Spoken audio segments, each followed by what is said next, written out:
हम डिस्कस करेंगे complement of a set कि किसी भी सेट के कॉम्प्लीमेंट को कैसे फाइंड किया जाता है और कॉम्प्लीमेंट ऑफ सेट होता क्या है।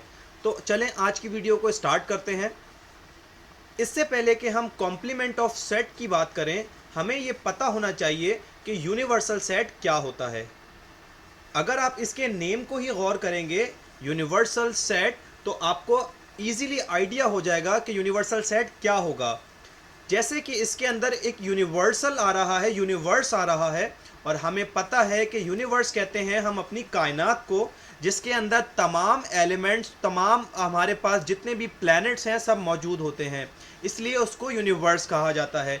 अगर इसी चीज़ की डायमेंशन में अगर आप यूनिवर्सल सेट की डेफिनेशन बनाना चाहेंगे तो वो क्या होगी? यस, आपके माइंड में जो डेफिनेशन सेट की आई है वो बिल्कुल ठीक है। यूनिवर्सल सेट भी हमारी सेट्स की यूनिवर्स को कहा जाता है।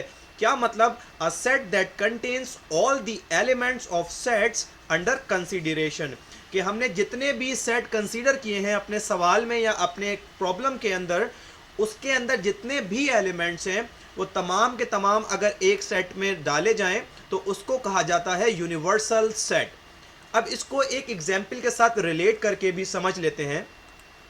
सपोज करें हमारे पास दो सेट हैं, एक है सेट ए और दूसरा सेट बी, और अगर हम इन दोनों सेट के जो एलिमेंट्स हैं उसको किसी एक सेट में लिख दें इस तरीके से, तो हमारे पास जो ये सेट बना है ये कहलाता है यूनिवर्सल सेट।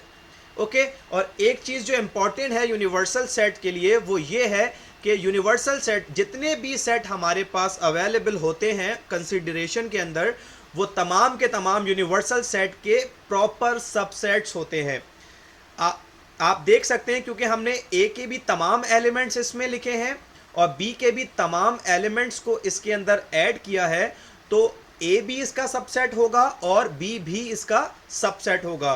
तो आप यूं भी कह सकते हैं कि a super set of all the set under consideration is known as universal set. तो ये डेफिनेशन भी आप अपने माइंड में रख सकते हैं।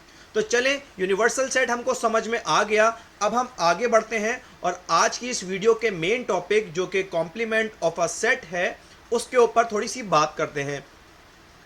किसी भी सेट का कॉम्प्लीमेंट अगर फाइंड करना हो, फॉर एग्जांपल अगर इस ए सेट का हमें कॉम्प्लीमेंट फाइंड करना हो, ये जो आपको डैश नज़र आ रहा है ये सिंबल होता है कि हमें इस सेट का कॉम्प्लीमेंट फाइंड करना है। ए डैश मीन्स ए कॉम्प्लीमेंट, कि हमें ए का कॉम्प्लीमेंट फाइंड करना है। ये सिंबल हमें कॉम्प्लीमेंट के बारे में बताता है।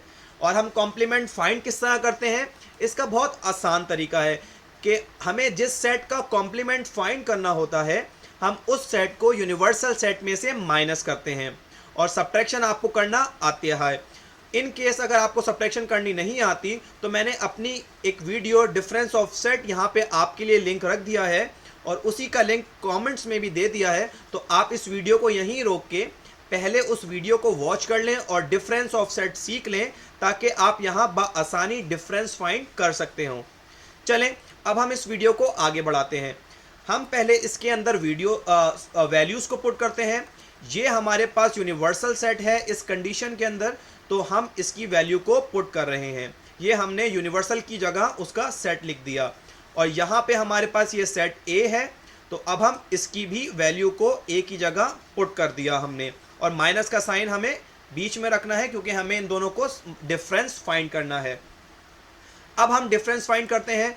डिफरेंस फाइंड करने के लिए हमें पता है कि हमको कॉमन एलिमेंट्स को कैंसिल करना होता है पहले सेट में से, मतलब ऐसे एलिमेंट्स जो दोनों सेट में आ रहे हैं वो हमें हटाने होते हैं अपने पहले सेट में से। फॉर एग्जाम्पल 1 एक ऐसा एलिमेंट है जो दोनों सेट्स में आ रहा है, 2 भी एक ऐसा एलिमेंट है जो दोनों सेट्स में आ रहा है, 3 भी एक ऐसा एलिमेंट है जो दोनों सेट्स में आ रहा है, इसी तरह 4 और 5 भी वो एलिमेंट्स हैं जो दोनों सेट्स में मौजूद हैं। तो हमने इन तमाम एलिमेंट्स को कैंसिल कर दिया। अब हमारे पास इस फर्स्ट सेट में कौन से एलिमेंट्स बचे हैं? हमारे पास एक 6 बचा है और हमारे पास एक 8 बचा है। तो अब हम इस सेट को हमने लिख दिया, और ये हमारे पास है difference of universal and A, which is also known as complement of A. So this is the very simple process to find the complement of any set. अगर आप किसी भी सेट का कॉम्प्लीमेंट फाइंड करना चाह रहे हैं तो आपको उस सेट को यूनिवर्सल सेट में से माइनस करना होगा। ठीक है, तो चलें एक और एग्जांपल इसी कंडीशन की देखते हैं कि अगर अब हम b का कॉम्प्लीमेंट फाइंड करें तो क्या करना पड़ेगा। यस, यू आर राइट, हमें इस सेट b को ही यूनिवर्सल सेट में से माइनस करना होगा।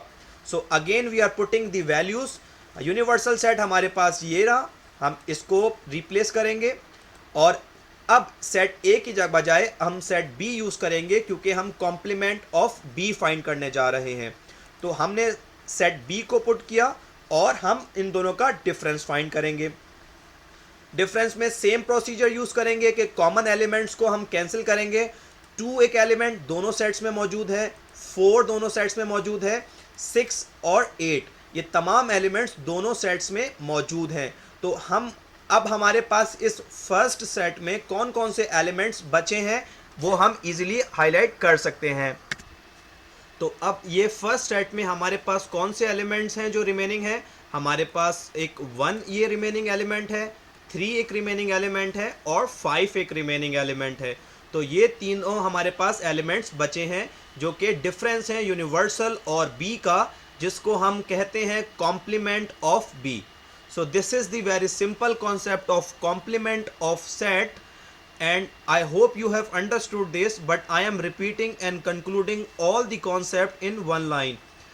The complement of set is a difference of that set with the universal set, and universal set is a set that has all the elements of the sets under consideration. So if you have understood this, please go and practice for some questions. And if you have any confusion, please mention that in the comment below so that I can make the better videos for you. Thank you so much.